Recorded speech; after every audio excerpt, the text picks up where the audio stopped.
Hi everyone, I'm Stuart from the Norfolk Honey Company and welcome back to another video. Today we're again returning to our season-long sponsored apiary courtesy of Happy Valley Honey, who are the UK sole distributors of Honey Paw Poly Hives. Today we've returned to this apiary to check on the shook swarm that we carried out approximately 9 days ago, and also to carry out another shook swarm to see how carrying out that procedure at this stage in the season affects the colony. I'm fairly certain that the previous shook swarm that we carried out has worked quite well. We're still enjoying some really warm temperatures, although we are now getting a little bit more cloud cover, which is a real relief, and also we've had a little bit of rain as well, so everything's kind of greened up. I guess my big concern with performing shook swarms late in the season is that we're removing all of the pollen that the bees have collected over the summer period, so we may need to supplement them towards the end of the winter. But there's still quite a lot of flowering plants about. The local farms have got margins where they've sown a variety of wildflowers and also some cultivated plants such as sunflowers. Just locally here we've got quite a lot of sunflowers. We've also got phacelia. There's also a little bit of borage around that's still in flower, so there are plenty of plants that are still flowering. So let's head into the apiary and check up on the colony that we performed our shook swarm on. So this is our Honey Paw 10-frame polystyrene Langstroth hive, and you'll recall that we carried out the shook swarm with it approximately 9 days ago. We've still got the feeder on. I did top up the feeder just a few days ago, but I haven't yet been inside to inspect. So we'll take a look at it now and see just how much of the foundation they've actually drawn. Still lots of wasps around.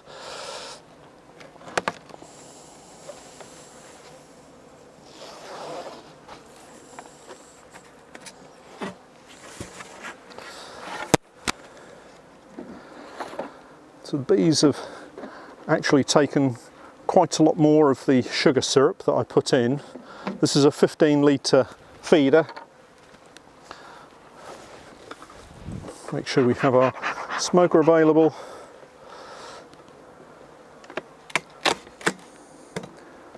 A little bit of smoke, and then we can lift the feeder off.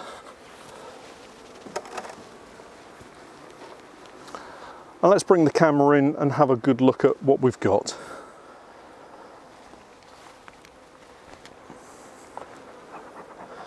So these were all frames of foundation. If you've not yet seen the earlier video, please do go across and take a look. And you can see this is the outside frame, one that you would expect them to draw right at the end, and it's pretty well drawn all the way across. So just pop that one down so we can have an inspection throughout the colony. Lots of nice fresh new wax that's been drawn.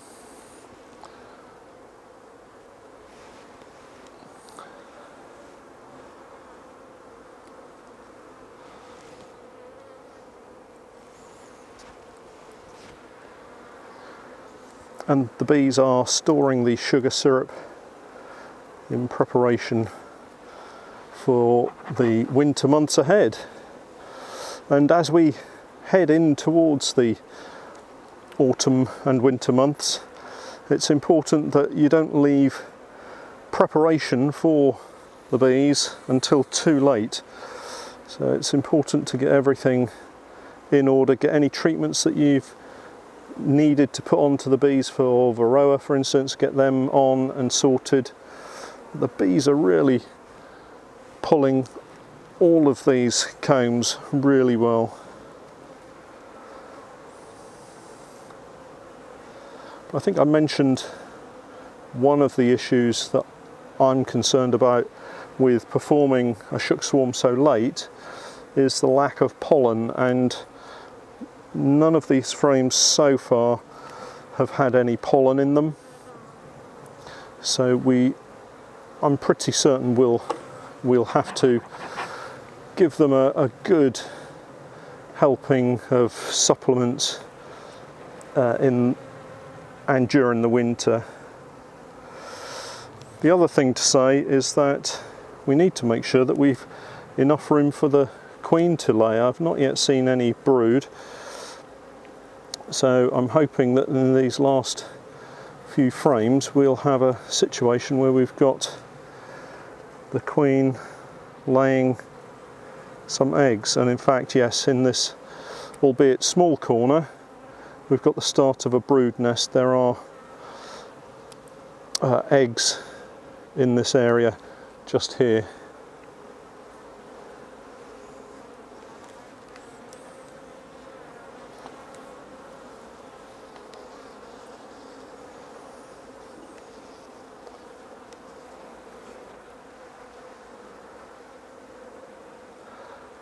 Okay, and this frame, again, the entire area of this section of the frame has been drawn and now has eggs and young larvae in it. And there's our queen.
And looking at this frame also, we have again another area of brood across this section, and that's replicated on the reverse as well in here. So I'm really pleased with the way this particular shook swarm has gone. The bees have really got to work with the sugar syrup and have drawn out this comb pretty much every single frame, and they're large frames in a Langstroth, remember. Now we've got some pollen being stored here, so that's good. At least we have some pollen that the bees are packing away. Once again, more wasps descending.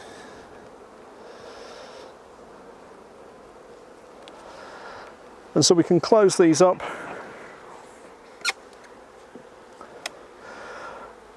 I think I mentioned before, I really do like the fact that this Langstroth has the little plastic slide for the frames on each side, and also the fact that there is a bee space gap all the way around so that the bees don't get crushed when we're putting the coverboard back on. And that applies for the feeder as well. So instead of forcing this down and in at the side, if it's really tight, you can just shake the bees off onto the top frame, onto the top of the frames, and then slide it back in nice and gently, and we're finished. So we just pop the feeder back on.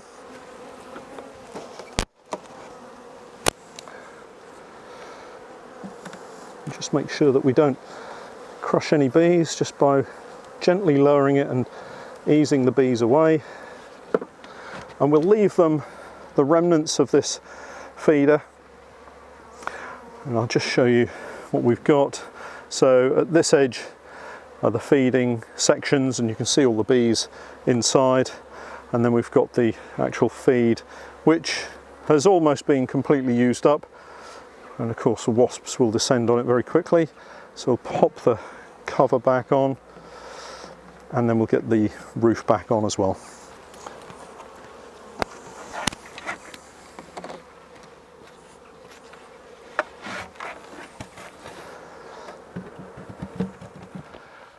Wow, it's so warm. So another successful inspection. I'm really pleased with that colony. They have drawn all of those frames in under 10 days and look as if they're going to be set really well for this autumn. Removing those frames and doing the shook swarm has produced not only a change in format, so we've gone from commercial to the Poly Langstroth hives. Again, thanks very much to Paul at Happy Valley Honey for supplying those. But what we've done is we've reduced the loading of any disease, pests, anything that might have been causing a problem to those bees that was housed or held on the frames has now been removed completely. So we've got fresh comb, fresh wax, fresh frames, a nice new hive, and the bees are now set perfectly for going through the winter.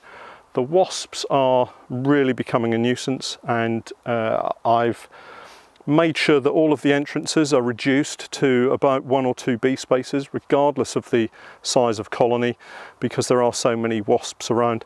And I've just bought a large square of foam, and I'm just cutting small sections of that and just pushing it into the entrance with the hive tool, just to make sure that the wasps are not able to easily get in.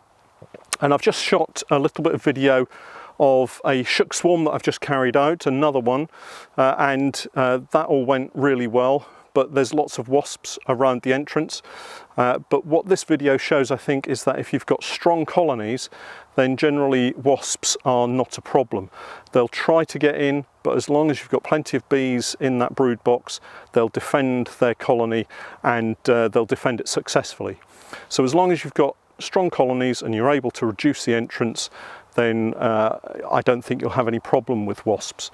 The great thing about the Honey Paw Hive floors, and this is the ventilated floor, is that on the outside strip, the entrance strip has got 2 cutouts. One's a narrower cutout and the other one is a wide summertime cutout for when there's a good nectar flow on and a lack of wasps. But the smaller cutout is about 4 or 5 centimetres wide, but with a really strong colony, that's not too big for them to be able to defend. So just check out this final clip of our honeybees defending themselves against the wasps, and we'll catch up next time. Thanks for watching.